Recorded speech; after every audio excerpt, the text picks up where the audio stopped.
La experiencia humana, la mente y la conducta. Sentir, pensar, actuar. Estudiar el alma, conociendo sus formas. Sintonía Psi, el programa de la Facultad de Psicología de la Universidad de Buenos Aires. ¿Qué tal? ¿Cómo están? Buenas noches a todos, bienvenidos. Las 9 de la noche, 6 minutos. Estamos en Radio UBA otro jueves más, otra noche más junto a todos ustedes, ya desandando el año. Estamos ya en noviembre, impresionante lo que pasó el año volando. No sé si es un comentario en el que ustedes se identifican, pero a mí se me fue, pero rapidísimo. Ya casi cerrando el cuatrimestre para aquellos que están en la facultad. Y bueno, de alguna manera ya veo organizando el festejo de fin de año, porque ya aparece en las charlas con amigos y demás, porque ya en días, en este mes ya estamos en diciembre y ya uno puede llegar viendo la ciudad, puede ver la ciudad de Buenos Aires en algunas avenidas como ya están preparadas, iluminadas al respecto. Bueno, ¿cómo están? Buenas noches. Un jueves que, bueno, hemos tenido como diferentes climas. Salía el sol, llovía, había precipitaciones leves, luego volvió a salir el sol, pero bueno, tenemos ya casi 19 grados de temperatura a las 9 y 7 de la noche, una primavera bastante ciclotímica que va y viene, pero bueno, no como que no termina de instalarse la primavera, aunque está con nosotros. Y hablando de estar con nosotros, tenemos el mismo equipo de cada noche. Hola George, hola Dolores Prosen, Leandro también está con nosotros como cada noche. Me llamo Lisandro Cejas, en este programa que estamos ya transitando el 8º año de vida, que fue una decisión de la Secretaría de Extensión y Bienestar Universitario. Habían elegido en su momento el nombre de este programa, Sintonía Psi, Sintonía con la Psicología, y todavía, esto se lo cuento a nuestra invitada, que luego yo voy a presentarla. Se había armado toda una reunión de qué nombre ponerle, y ya han pasado 8 años de que estamos justamente acá en el aire de Radio UBA, que es la radio de nuestra querida Universidad de Buenos Aires, y el objetivo es llegar hasta ustedes a través de este bellísimo medio de comunicación y contarles qué es lo que se va investigando en nuestra facultad, las preguntas, cuáles son las materias, los posgrados. Y esta noche tenemos el placer que nos acompañe la doctora Susana Azzolini, la hemos anunciado ya la semana pasada, a quien le agradecemos que se haya hecho un tiempito en su apretada agenda para estar con ustedes y con nosotros. Muchos de ustedes la conocen, yo también, no personalmente, recién hoy. Ella es doctora en Psicología de la Universidad de Buenos Aires, es licenciada en Psicología por la UBA también, es profesora adjunta de la Cátedra Primera, Psicología Social de la Facultad de Psicología de la UBA, y es directora del proyecto de investigación UBACIT del 2016 y también el próximo año, cuyo nombre es, y de acá proviene parte de este programa, se llama Efectividad de la toma de decisiones en la intervención de primera ayuda psicológica de voluntarios en situaciones de catástrofe según sus estrategias de afrontamiento, estilo decisorio predominante, personalidad, apertura al otro y conducta prosocial. Al mismo tiempo, ella está a cargo, junto con un docente colaborador, quien es Pablo Pérez Vilar, del taller de trabajo final integrador de los posgrados, entre otras actividades. No vamos a poder pasearnos por todas las actividades de Susana, que tiene una agenda hiper apretada, pero aquí la tenemos con nosotros. Susana, buenas noches, ¿cómo estás? ¿Qué tal? Buenas noches. ¡Qué alegría! Gracias por invitarme. Igualmente, es un placer tenerte, gracias por hacerte un tiempito. Estuvimos chusmeando por fuera del aire acerca de dónde sos de Caballito, pero ahora estás viviendo muy lejos, en Pilar estás, ¿no? Estoy viviendo en Pilar ahora. Bueno, sí. Estábamos hablando con Susana acerca del cambio, de alejarse un poco de la ciudad, lo que hace mucha gente para generar mejores niveles de bienestar psicológico, ¿no? Sí, mejor calidad de vida. Mejor calidad de vida después de muchos años en Caballito, en la ciudad, sí. En el centro de la ciudad. Sí, tal cual. Susana, la primera pregunta es que justamente yo te había comentado antes. Me gusta primero pasearme con mucho respeto por algo de tu vida, de lo que puedas contarles a los oyentes, pero la primera pregunta que me gustaría hacerte es ¿cómo nace en Susana el interés por la psicología? ¿Cuándo vos te encontrás con este ferviente deseo? Luego ya llega tu deseo de dar clases, de investigar, pero este primer encuentro con la psicología, ¿cómo es que surge en tu vida? Mira, la primera aproximación tuvo que ver con que la mente me resultaba misteriosa. Ajá. Quería tratar de comprender más. Igual no lo tenía muy definido, me gustaban muchísimas cosas. Uh-huh. Fui a hacer orientación vocacional y cuando me dieron los resultados de la orientación vocacional, en donde el primer lugar era la astronomía, el segundo la ingeniería, el tercero química y el cuarto abogacía, dije, Ninguna fue de esas. Ninguna de esas, o sea, me imaginé trabajando de cualquiera de esas cosas y me di cuenta que no, que efectivamente lo que quería hacer era psicología. En un principio había pensado, cuando ingresé, había pensado más en psicología clínica, creo que es lo que le pasa a casi todos. Muchos, ¿no es cierto? Y sin embargo, a medida que fui avanzando en la carrera, lo que me daba cuenta era que quería, realmente lo que me interesaba era investigar, hacer investigación.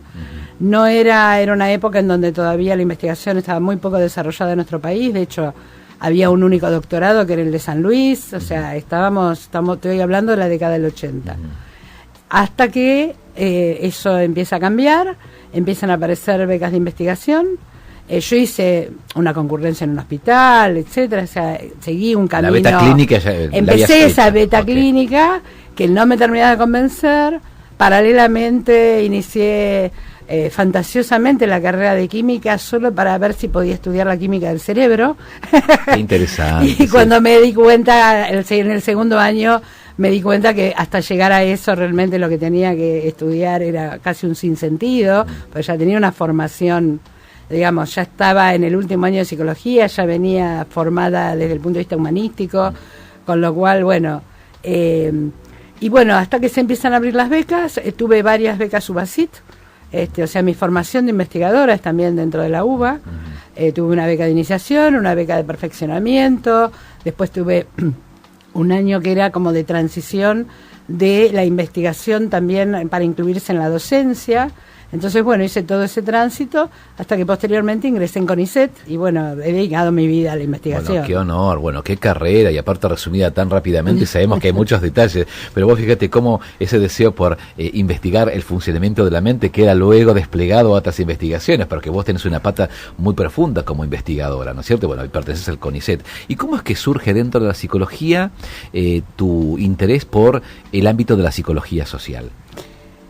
Bueno, en realidad yo tengo como una doble pata, digamos así, tengo una doble perspectiva. Por un lado, me parece sumamente interesante lo que podríamos llamar a nivel procesos, lo que es todo lo que tiene que ver con psicología cognitiva, es decir, cómo funciona la memoria, cómo funciona la atención, etcétera, es decir, todos los procesos. Ahora, por otro lado, el contenido de la mente, por decirlo de alguna forma, es netamente social, es decir, estamos absolutamente tomados por el lugar en donde nacemos, por nuestro contexto, por nuestras posibilidades, por la ideología que a veces no llegamos a ver, por nuestras representaciones sociales. Entonces, bueno, me parece que ambas miradas en realidad se complementan, muchas veces se perciben como opuestas y la verdad es que yo creo que no lo son. O sea, realmente ambas son necesarias. O sea, lo que es el proceso más individual, pero que después todos esos procesos actúan en un lugar y tiempo determinados y bueno, y eso es parte central de nuestras vivencias, de nuestra subjetividad. Es interesante, porque uno no está desvertebrado, desgajado de los colectivos, ¿no? Absolutamente, uno absolutamente. Uno pertenece siempre a un grupo y ese grupo de alguna forma delinea o determina la forma de sentir, de pensar, de actuar, ¿no? Absolutamente. Vos hablabas acerca de la conceptualización de Sergio Moscovici, la representación social, y a veces estas representaciones sociales que a veces nos guían la manera en que pensamos y no nos damos cuenta de alguna forma. Y en la que actuamos, además. Y en la que porque, sentimos. Digamos, las prácticas están fundamentalmente asociadas a la manera en que pensamos, ¿no? Muy interesante. Y llega tu pata también, que tiene que ver con la docencia, con la formación de colegas, estar en los claustros, y estuviste mucho tiempo justamente y particularmente como adjunta en esta cátedra de psicología social, ¿no? Igual mi participación siempre fue desde la investigación. Ajá, okay. ¿No? En general, digamos, si bien he dado clase en grado en psicología de la creatividad, en psicología social, en psicología general, pero, digamos, a lo largo del tiempo siempre asumí un rol más de asesoramiento en investigación, tanto para los miembros de las cátedras como para alumnos. Entonces, y eso llevó a que me llamen desde distintos posgrados y mi tarea docente es fundamentalmente de posgrado hoy día. Qué interesante, mira, pasó que yo le contaba a Susana que soy docente también en la Universidad de Buenos Aires, en la Facultad de Psicología, en Psicología y Epistemología Genética, y a los chicos les interesa muchísimo la cuestión de las nuevas tecnologías y la creatividad. No sabía que había una psicología de la creatividad. Sí, lamentablemente era una cátedra optativa. Interesante eso. Que digamos se desarmó por distintos motivos, pero digamos que no tuvo continuidad. Creo que a partir del año 98 dejó de tener continuidad, pero tuvo 10 años como materia optativa. Realmente era muy interesante. Y, sí. Y podés, bueno, acá ya pobre, la saco de tema, pero tan rica en lo que estás trayendo. ¿Qué autores estaban sosteniendo, bueno, el programa de la psicología de la creatividad? Mira, el programa básicamente era, digamos, eran una serie de autores en donde la discusión básica, o sea, autores podemos hablar de Perkins, Guilford, el mismo Gardner. Qué interesante. Lo que básicamente la estructura del programa, si tuviera que hacerlo muy sintético, era que había autores que proponían estudiar a las personas con alta creatividad, y entonces algunos se orientaban por pensar que ese proceso, que de entrada es espontáneo, es decir, a alguien se le ocurre algo y no sabe bien cómo ni por qué, es decir, que estudiando ese proceso, después eso se podía hacer en forma deliberada, es decir, se podían aplicar técnicas para que las personas que normalmente tenemos una creatividad media podamos aplicar esas técnicas y incrementar nuestra creatividad. Y otros sostenían en cambio que no, que la base de la creatividad no estaba dada tanto por el proceso que se utilizaba, sino por el propósito. Entonces había algunos que decían que simplemente eran personas que tenían un propósito extraordinario, entonces lograban cosas extraordinarias, no tanto por el proceso psicológico. Entonces había autores que sostenían que los procesos eran los mismos que utilizamos todos, simplemente que los utilizaban de una manera distinta, y otros autores que sostenían que, por ejemplo, no sé, el pensamiento analógico metafórico, el pensamiento lateral, el pensamiento divergente, como pensamientos diferentes o estilos de pensar distintos que los llevaban a ser más creativos. Entonces, de alguna manera, lo que se les presentaba a los alumnos eran como estas distintas posturas y se proponían a veces distintas pequeñas investigaciones para que, bueno, con base en datos empíricos uno pudiera tomar una posición u otra. Qué maravilla, mira, me estás enseñando, es más, me estás dando información para tutorear a algunos alumnos, porque muchos se interesan sobre la creatividad, y dijiste David Perkins, que es un socio histórico, digamos, porque es el de la persona solista, ¿no? No me acuerdo el nombre, pero no, es otro Perkins. Él es como el detractor de las teorías que dicen que hay un pensamiento... hay un pensamiento que se identifica con la creatividad. Él sostiene lo del propósito. Después tenés Guilford, que propone el pensamiento divergente, de Bono, que propone el pensamiento lateral. Gardner, habías dicho Gardner también, con el tema de las inteligencias múltiples. Qué interesante. Entonces es como, bueno, son distintos autores que proponen, estoy tratando de recordar algunos más, pero bueno, que proponen, digamos, por ejemplo, que un pensamiento de tipo analógico que le permite a uno hacer insight porque percibe en una parte, en un contexto, algo que lo ayuda a imaginar que puede servir para otro contexto, ¿no? Una maravilla. Entonces incluso trabajamos en su momento con la Asociación Argentina de Inventores para, digamos, atribuir intercambio de personas claramente creativas. Sí, es interesante porque... Era interesante realmente. Lo que vos decías recién es que quizás todos somos creativos y no nos damos cuenta, y parece ser que para la creación como un proceso hay que tener en el horizonte un propósito. Claro, ¿no? o practicar más algún tipo de proceso que no es el que habitualmente tenemos. Hay gente que lo tiene en forma más natural, ¿no es cierto? Más que interesante, me has dado mucha información para compartir con los alumnos. Y lo que llega, y justamente justamente vos sos una punta de lanza en nuestro país, en las investigaciones que tienen que ver con UBACIT, que bueno, vence el 2018 y obviamente se va a renovar porque vos seguís investigando. ¿Cómo es que llega en vos este interés dentro de lo que es la psicología social y particularmente en esta cuestión de la toma de decisiones en las intervenciones de primera ayuda psicológica, ¿no? Situaciones de catástrofe, estrategias de afrontamiento, estilo decisorio, que vamos a ir viendo si podemos a lo largo de esta horita como que separarle al oyente los conceptos de este título tan extenso. ¿Cómo surge en vos esta temática tan específica, tu interés? Mira, yo venía estudiando toma de decisiones en ambientes culturales diversos. Ajá.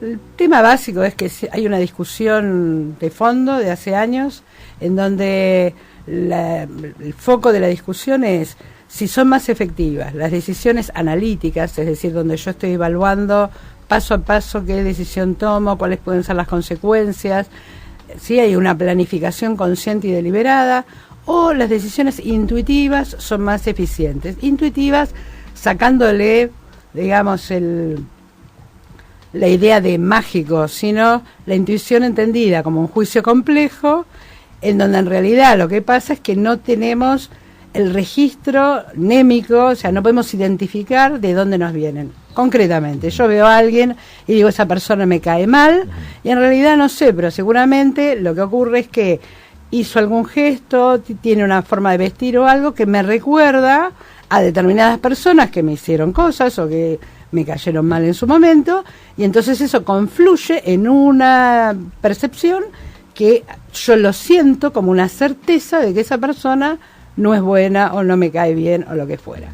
Con las decisiones pasa algo parecido. De pronto hay como una sensación de certeza que uno debería decidir una cosa u otra sin tener muy claro el por qué o el cómo. Entonces, están los que están a favor de las decisiones analíticas, los que están a favor de las decisiones intuitivas como mejor forma de decidir.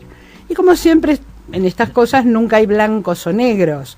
O sea, según qué va a ser más favorable una decisión analítica, y digamos que si yo tengo que tomar una decisión analítica para cada producto que tengo que seleccionar en un supermercado, bueno, puedo estar 10 horas en el supermercado y es poco práctico. Sí, pero si tomo una decisión muy intuitiva con una compra importante, es más probable que meta la pata. Sí, es interesante esto, Susana, porque hablas de intuición, ¿no? Claro. Me haces acordar en su momento que yo te contaba fuera del aire, y algunos oyentes que me conocen después de tiempo saben que uno de los contenidos que yo enseño en la facultad es Piaget, y Piaget, cuando habla acerca de la construcción de la inteligencia del niño, dice que los chicos a veces solucionan problemas de manera lógica y a veces de manera intuitiva. Exactamente, ¿no? Eso es. En los adultos pasa lo mismo. Pasa lo mismo, digamos, que uno puede resolver desde la imaginación, no sé muy bien por qué, pero es por ahí, digamos. Exacto, ¿no? Exacto, que uno tiene como esa sensación de que, bueno, tengo que ir por acá. Ajá. Y por otro lado hay momentos en donde uno evalúa distintas alternativas, las posibles consecuencias, planifica, bueno, todo eso es como un proceso mucho más racional. Entonces, yo lo que quería ver era en contextos donde nuestra cultura es diferente, en donde uno, no sé, viaja y ve algo realmente diferente y raro, bueno, ¿qué es más efectivo para actuar o para reaccionar? ¿Las decisiones intuitivas o las decisiones analíticas? Y lo que encontramos es que las decisiones intuitivas son más efectivas en contextos que la cultura es totalmente distinta. Un ejemplo, Susana, como para... Bueno, un ejemplo es, no sé, uno va, no sé, a una cultura en donde hay algún rito religioso que involucra tomar alcohol. Y entonces, bueno, una cosa es si uno ve a la persona vestida ritualmente con una botella o que no sé, o están, por exagerar, matando una gallina o con armas, dando vueltas, no sé, en una festividad. Lo ritual, digamos. Ritualística. Y otra si uno ve lo mismo en donde no hay rituales, es decir, en qué momento uno debería llamar o no, pedir auxilio porque hay un problema. Entonces, bueno, en general, intuitivamente, captamos que eso no pertenece a nuestra cultura y nos damos cuenta cuando efectivamente conviene o no intervenir. Entonces, esto de toma de decisión, a raíz de esto, de toma de decisiones, yo recibo una invitación a Israel. Voy a un congreso en Israel y en ese congreso conozco a varios investigadores allá que están desarrollando protocolos sobre primera ayuda psicológica. ¿Qué es primera ayuda psicológica? Ellos lo tienen fundamentalmente para las situaciones de guerra que están transitando, tienen muchísima experiencia, en particular nuestro vínculo es con el doctor Moshe Farji, que es de la Universidad del Jai, y entonces él plantea un modelo como para lograr, por un lado, liberar el área de personas que están con problemas netamente psicológicos para poder atender a aquellas víctimas que están con problemas físicos, liberarla rápido y además en ese manejo de las víctimas lograr que no evitar o minimizar el riesgo de estrés postraumático. Sí, es interesante porque con Susana habíamos hablado que hay algunos países, por ejemplo en Bolivia, donde vos también has sido invitada, donde las situaciones de catástrofe tienen que ver con los desastres naturales. Exacto. ¿No? Con, digamos, un granizo, un desmoronamiento.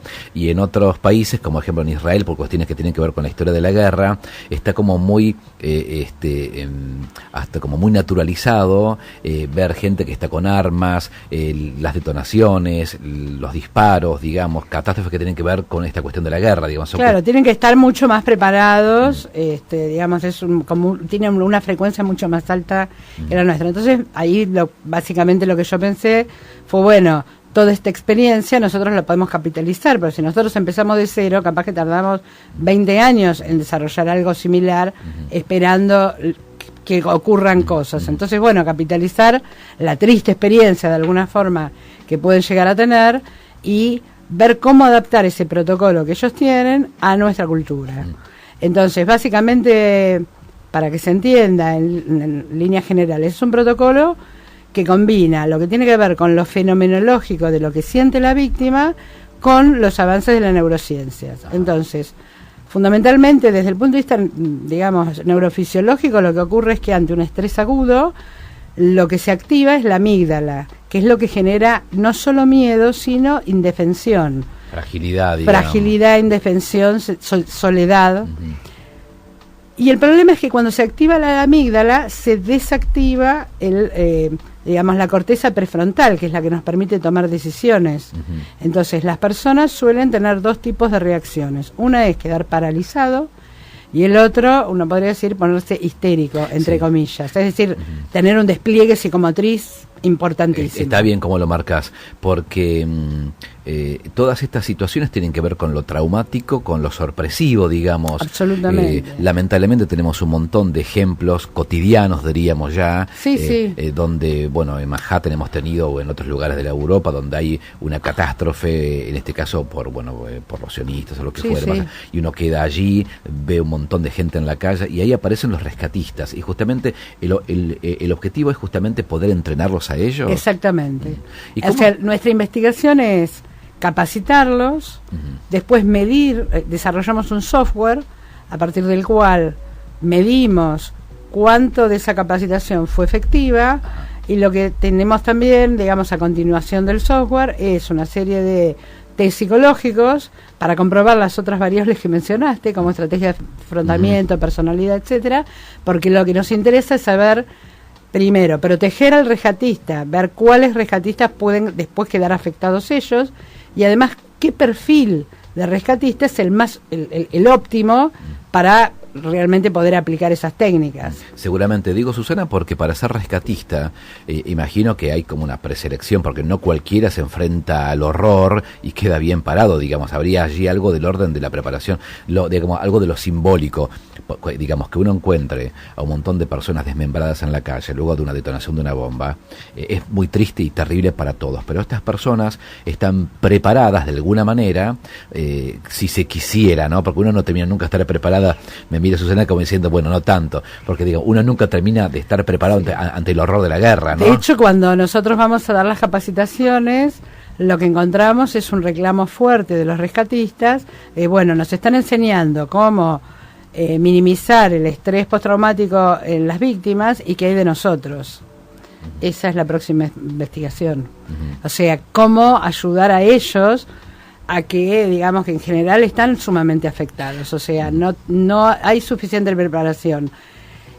A mí, yo creo que tiene que ver con el tema de hasta dónde, digamos, que una cosa es cuando ellos se ponen el uniforme y se convierten en bomberos, defensa civil, etcétera, lo que le puede pasar a un cirujano. Se pone el guardapolvo y ya no es Juan Pérez, sino que es el cirujano que va a operar esa operación. Probablemente ninguno de nosotros soportaría cortar a otro y hacer, bueno, acá pasa algo parecido.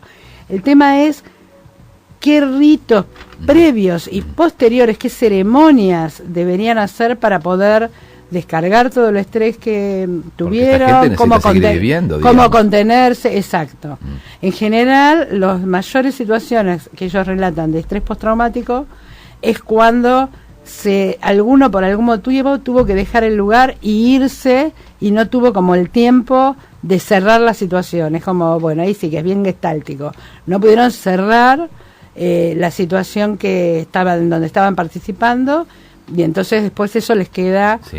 ¿No? Porque hablemos de que el estrés postraumático es como el revivenciar, volver a vivenciar con muchísima carga afectiva, digamos. Carga afectiva y, digamos, hasta con datos perceptuales lo que ocurrió, digamos. Y aparte, digo, Susana, hasta si no se resuelve eso, el encuentro con el horror, más allá de las figuraciones de eso, sea una catástrofe natural o sea una detonación de una bomba, todo eso genera en el sujeto, que es un rescatista, más allá de que es un ser humano, lo que vos dices, lo postraumático, es el nivel de deterioro, gente que quizás no puede dormir, que no puede aprender. Bueno, que no eso puede, es lo que pasa no solo en los rescatistas, sino también en las víctimas. Entonces, nosotros hoy estamos enfocados en las víctimas y básicamente lo que hay que hacer es exactamente lo contrario a lo que hacemos. Normalmente uno se encuentra, no sé, en un accidente, hay un accidente de auto y hay alguien que quedó como en shock, paralizado, o alguien que está con un despliegue psicomotriz sin encontrar para dónde ir, y lo que hacemos es sentate, quédate tranquilo, toma agua, cómo te sentís. Es decir, lo que estamos haciendo es reforzamos la pasividad y las emociones. Y lo que hay que hacer es exactamente lo contrario. Minimizar el enfoque en las emociones, porque ya las emociones las tiene desbordadas. Entonces lo que hay que ayudar es a activar la corteza prefrontal. Lo que hay que hacer es minimizar la activación de la amígdala. Cuando yo más enfoque en las emociones, por eso el debriefing, o lo que, digamos, un psicólogo está habitualmente acostumbrado, no sirve para estos casos. Porque si uno le está insistiendo en cómo te sentís, qué te pasó, contame lo que sentís. No es por ahí. No es por ahí, porque ahí estamos activando la amígdala y aumentamos la desactivación de la corteza prefrontal. Entonces, lo que hay que hacer es lo contrario, es decir, activar la corteza, preguntarle, ¿querés agua o querés jugo? ¿Querés estar sentado o querés pararte? Es decir, es un afectado psicológico y no físico. Me haces recordar, Susana, a un amigo que estando de vacaciones muy lejos de Buenos Aires, en Cataratas, recibe un llamado telefónico muy triste donde se lo noticia de la muerte de un amigo, y él se echó a caminar alrededor de la piscina de ese hotel 5 estrellas en Misiones. No podía llegar rápidamente a Buenos Aires. Y él decía que él lo vive después, ¿no? Que lo que de alguna manera lo calmaba es caminar encuadrado sin sentido, no sin tirarse la pileta, ¿no? Esto cuando vos decís caminar y caminar y caminar, eso lo fue calmando, no sentarse sobre una silla, pero era interesante. Sí, esa es una estrategia de afrontamiento que es la descarga psicomotriz, pero de todas maneras suele pasar otra cosa, que ante esos shocks emocionales lo que suele pasar es que se desactiva, por decirlo de alguna forma, la posibilidad de localización propia. Entonces, la persona puede estar en un cuarto que se está incendiando, ve que hay una puerta, pero le quitó significado a la puerta. Como escape, entonces, digamos, corre de un lado para el otro buscando una puerta porque no puede verla. Entonces, porque él no ubica dónde está. Entonces, hay estrategias y técnicas para que la persona, como para decirlo de alguna forma, resetear esa posibilidad y básicamente es colocarse el rescatista como punto de referencia. Entonces, si uno le dice, andá hasta tal punto, andá hasta ahí y volvé a mí, uno está reseteando de una manera muy sencilla esa capacidad de localizar. Una maravilla. Bien, 21:35 minutos. Están escuchando Susana Azzolini, ella es doctora en psicología de la Universidad de Buenos Aires. Estamos hablando, entre algunas cuestiones, sobre efectividad de toma de decisiones en la intervención de primera ayuda psicológica de voluntarios en situaciones de catástrofe según sus estrategias de afrontamiento. Luego vamos a ir abordando cuáles son estas diferentes estrategias de afrontamiento: estilo decisorio predominante, personalidad, apertura al otro y la conducta prosocial. Estamos desandando de a poquito esto, que es más que interesante. Ustedes pueden hacer sus preguntas a ella, por supuesto, al 52855962. También recibimos preguntas a través de nuestro correo electrónico, que es sintoniapsi@hotmail.com, y agradecemos a toda la gente que nos escucha por internet, que es www.ua.ar/Radio UA. ¿Estás cómoda, Susana? Sí, como no, bien? por supuesto. Ya se nos fue casi 40 minutos de programa. Tenemos que hacer una pausa y podemos escuchar un poquito de música. ¿Qué les parece? Para acompañarnos con música, y ya de regreso Susana está con nosotros para seguir desplegando la temática que hoy nos convoca, que es más que interesante. No se vaya. Seguinos a través de Twitter, @Radio UBA 87.9. Inicio del espacio publicitario. Noticias de la UBA. ¿Dónde, cuándo y cómo? Las actividades de las 13 facultades, el CDC, los institutos, los hospitales, los colegios están en Noticias de la UBA, con la conducción de Geraldine Murisasco. Noticias de la UBA, de lunes a viernes a las 8 por Radio UBA. Todos los viernes de 21 a 22, A Tu Salud. 2UBA, la obra social de la Universidad Pública, tiene su programa aquí, en Radio UBA 87.9. De lunes a viernes, de 13 a 15, tenés una cita obligada. La tarde de Radio UBA. Te acompañamos con muy buena música, noticias y especiales musicales. Conectate a la 87.9. El saber está en el aire. Fin del espacio publicitario. Hay sonidos que dejan huellas. Radio UBA, donde la universidad se hace sonido.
Ese día trajo el nombre Sofía a mi vida. Su sonrisa me vistió de alegría y algo más. En mi cielo brilla el nombre Sofía todo el día.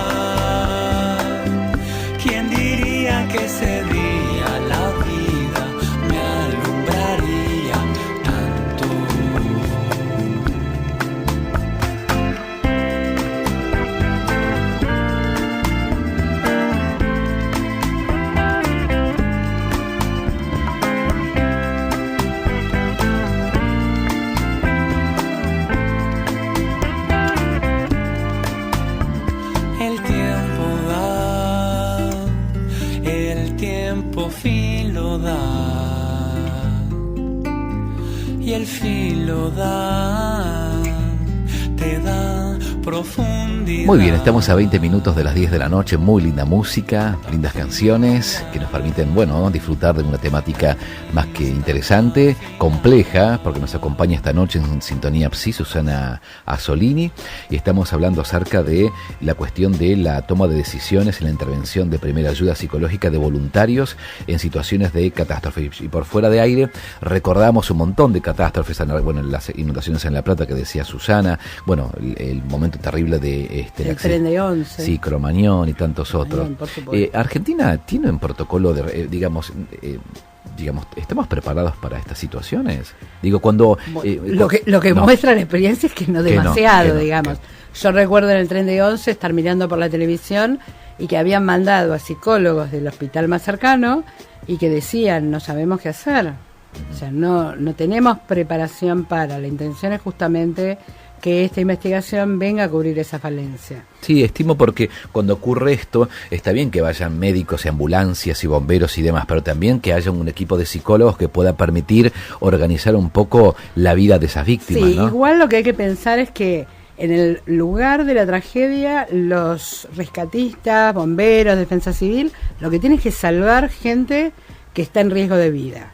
Entonces, si además sumamos un grupo de psicólogos, estamos en problemas. Sí creo que tendría que haber un grupo de psicólogos como afuera de esa, lo que nosotros llamamos zona 1, que es la zona de máxima alerta, de máximo problema. Sí, a pocos metros debería haber algo como un espacio en donde las personas que no pueden ser como vueltas a la realidad en esos 3 o 4 minutos de intervención de esta primera ayuda psicológica, sí deberían ir para que los psicólogos puedan ayudarlos a reconstruir la memoria, a digamos, a relajarse, a poder bajar su ansiedad, etcétera. Y que si viene alguien con una patología sobreagregada, bueno, poder derivarlo a un centro donde el tipo de terapia será otra, será más profunda.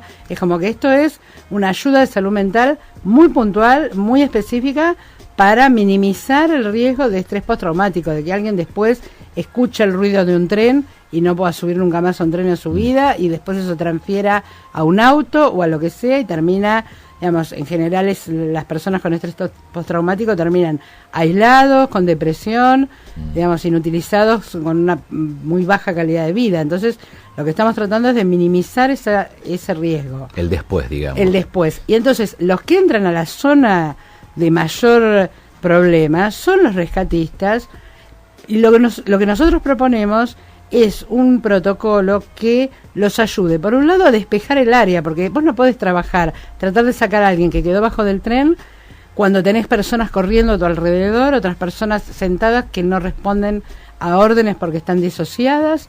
Entonces, si nosotros ayudamos a sacar a esas personas sin gastar recursos, porque nos han contado bomberos que a veces con personas que se ponen muy histéricas terminan atándolos a las camillas, o sea, desperdician un recurso crucial para poder controlar a alguien afectado psicológicamente. Entonces, si le damos elementos para que ellos despejen el área, entonces, bueno, y además en ese mismo proceso les damos herramientas para que puedan prevenir el estrés postraumático de esas personas, bueno, estamos, me parece, haciendo un aporte interesante, Más que que ellos mismos puedan detectar cuándo en realidad ellos tendrían que ir a otro lugar para que ser atendidos por psicólogos, Me ¿no? haces acordar, Susana, en su momento cuando hemos tenido nosotros la gran terrible pérdida de Cromañón, donde muchos jóvenes han perdido su vida y donde varias familias han quedado totalmente destruidas para siempre por esta cosa terrible, ¿no? Que indudablemente fue la primera y terrible situación de muerte en una discoteca en nuestro país. Había quedado una anterior en Buenos Aires. Cavis, muy bien, sí, en grado menor, pero también fue terrible. Yo recuerdo que en su momento cuando los cadáveres eran trasladados a la morgue de Buenos Aires, ahí cerca de la Facultad de Medicina, en la calle Viamonte, un grupo de psicólogos, de hecho una colega estuvo allí convocada, tenía la difícil misión de acompañar a la familia a atravesar todo ese pasillo oscuro hacia los interiores, ¿no? De los lugares donde estaban los cadáveres, todo ese trabajo. Ella me contaba que tenía que ir acompañando a las víctimas al reconocimiento de los cuerpos, que era una cosa terrible. Ella decía, yo no estaba preparada para hacer esto, ¿no? Esto que vos decís, Susana, hay como una cuenta pendiente, una deuda de psicólogos que no sabemos realmente qué hacer. Digo, por un lado, porque no estamos acostumbrados frente a otros países que tienen catástrofes como cotidianas, que por un lado, digamos, uno se alegra de esto, pero las hemos tenido, digamos, y está más que interesante esto que vos propones, que los rescatistas tengan también esta pata de formación para evitar, para organizar la actividad y para evitar justamente los deterioros posteriores. Porque, ¿no? Y además poder pensar en planes de contingencia, no puede ser, bien, Cromañón uno entiende que fue algo como totalmente impensado, inesperado, etcétera, pero digamos, ambulancias que no pueden salir porque se traban unas a otras, personas que no saben si tienen que volver a entrar o no. Es decir, realmente tiene que haber protocolos que incluso que trasciendan lo netamente psicológico. Es decir, gestión de riesgo es un tema que tendríamos que los psicólogos intervenir, y en general quienes se ocupan de gestión de riesgo es como que dejan de lado las ciencias sociales y humanas. Y siempre mi discusión es, ¿cuándo algo es una catástrofe? Digamos, un desastre es cuando, bueno, pasó algo, pero en general no hubo gran cantidad de víctimas humanas. Una catástrofe es cuando hay una desorganización social, cuando algo choquea tanto a la sociedad que uno queda como anómico, es decir, que queda sin resto. Entonces, bueno, ¿cómo van a dejar de lado las ciencias sociales y humanas cuando el eje somos las personas cuando hay una catástrofe o una emergencia? Sí, interesante cuando hablabas de anomia, porque cuando ocurren estas cuestiones de catástrofe aparecen las pérdidas de los sentidos, ¿no? Totalmente. Que nos anudan, que nos ponen en eje.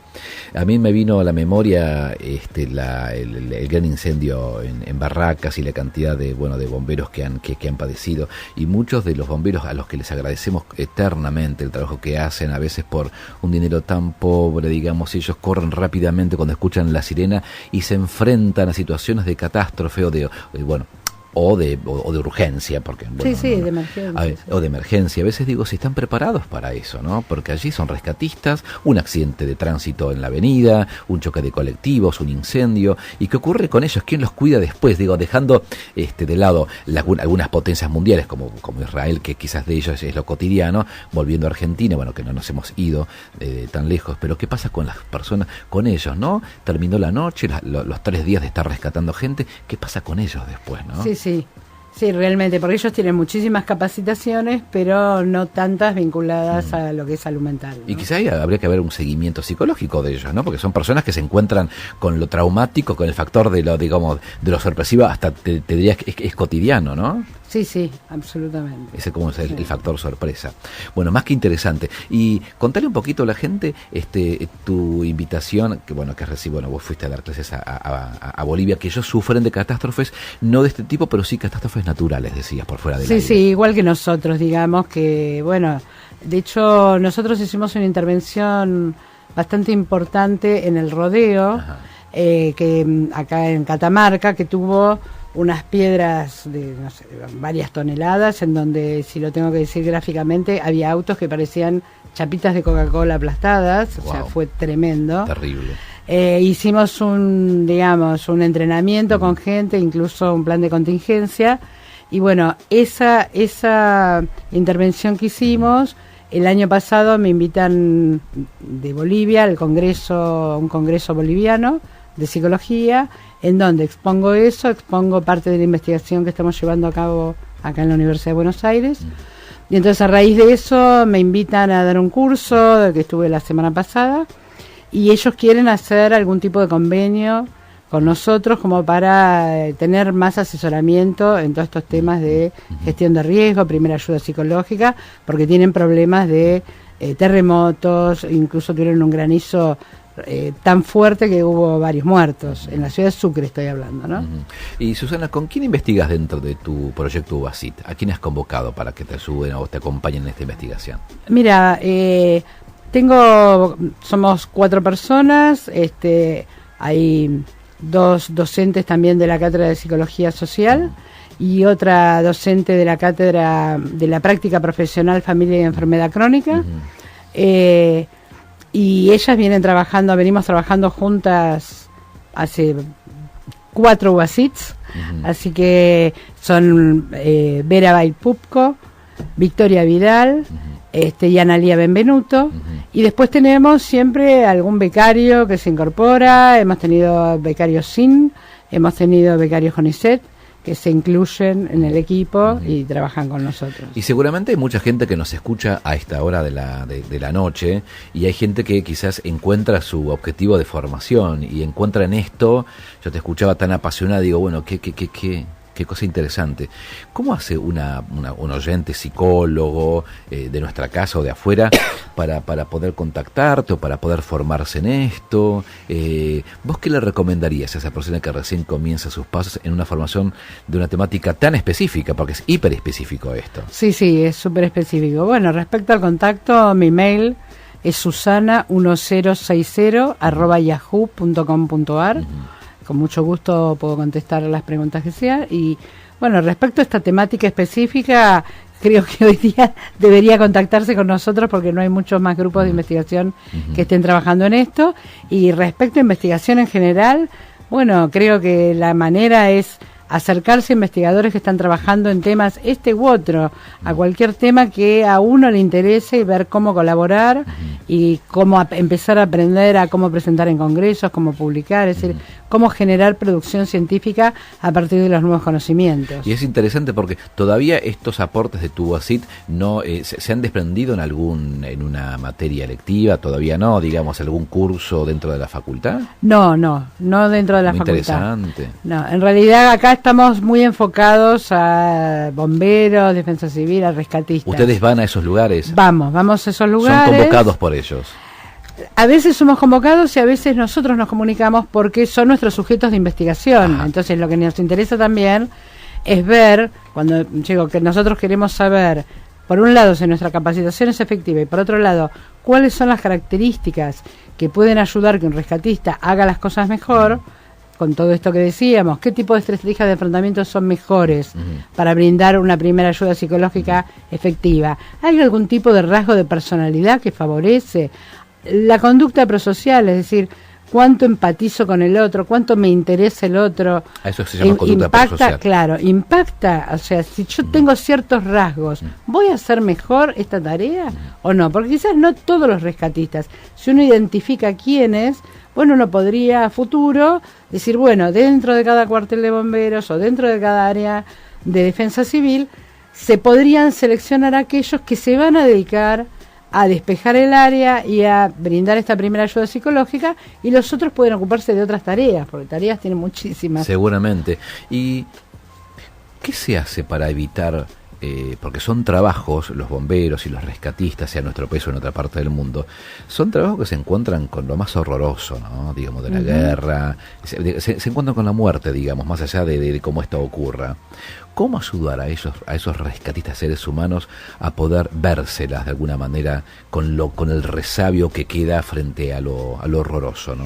Bueno, la idea que tenemos es, digamos, eso es para nuestro próximo BASIT, es tratar de encontrar un protocolo que contribuya a minimizar el riesgo de estrés postraumático en rescatistas, que creo que va a ser netamente diferente, porque el rescatista es alguien que voluntariamente llega a la escena, no es como la víctima que, bueno, le ocurrió y no tuvo ningún grado de elección. Acá hay una elección de alguna forma.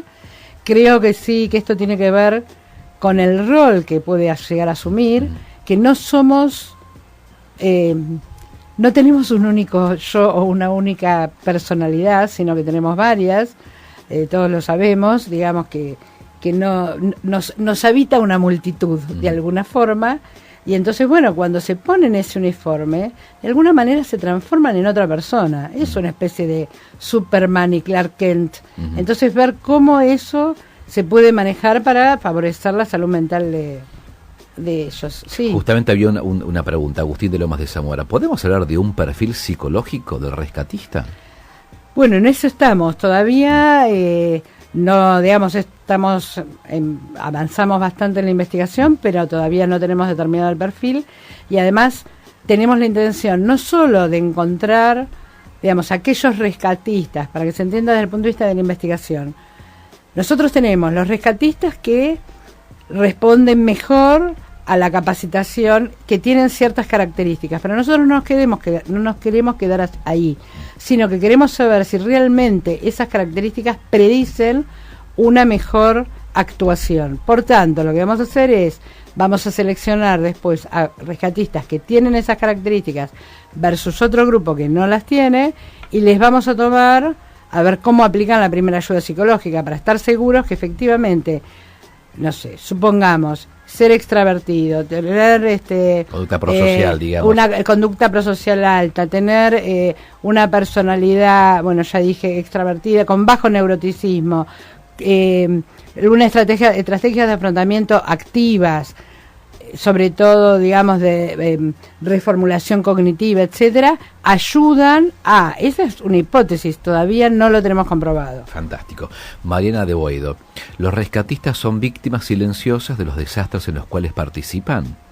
Muy interesante el programa de hoy, dice. Bueno, gracias, Malena. Andrea de Colegiales dice: felicitaciones por el programa, y te manda un saludo, Andrea de Colegiales, y agradece que estés con nosotros en este programa. Bueno, gracias. Bueno, hay un montón de preguntas, sí, pero bueno, ya saben, ya Susana Azzolini acaba de darles el correo. Volví a repetir por si hay alguna colega o colega que si quisiera comunicar con vos. Susana1060@yahoo.com.ar. Fantástico. Bueno, Susana, fue un placer entrevistarte. Me encantó que hayas podido y querido venir a esta hora, que tenés la agenda de encima.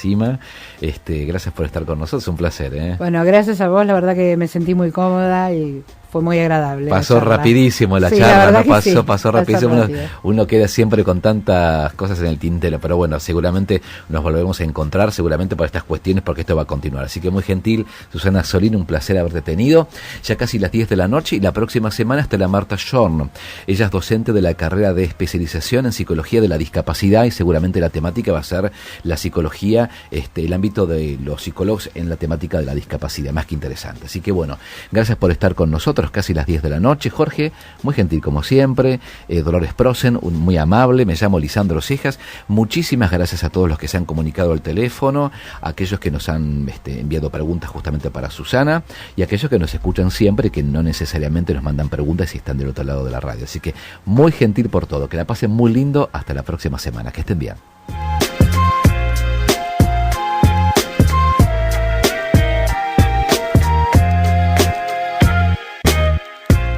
Sintonía Psi, el programa de la Facultad de Psicología de la Universidad de Buenos Aires.